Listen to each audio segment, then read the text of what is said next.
Okay, Graham Malloy in a boat called Hurricane. Oh, that brings back some memories of many, many years ago. Hurricane.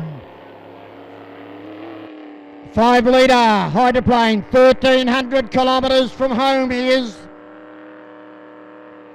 Great to see him down here for the first time.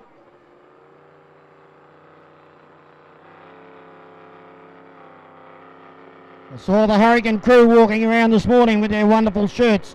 Don't forget too, folks, there's plenty of shirts available courtesy of the racing teams.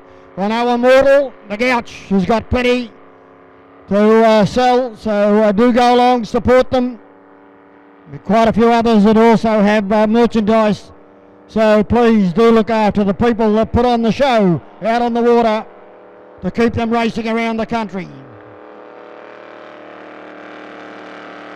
Beautiful looking hydro, this one. I think it's a Howard hydro.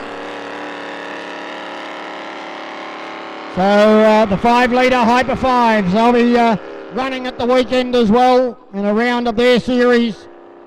Great to see them back here at Lake Moala. The likes of Paul Vella. The River Rat, they call him, up there in Sydney on the Hawkesbury River, especially at Dargle. Absolutely likes to put on the show. Right close to the spectators on the bank. Wrapped and impatient. Blake Cherry, he's here I think this weekend. So these are the 5 litre hydros. As I said, very, very quick.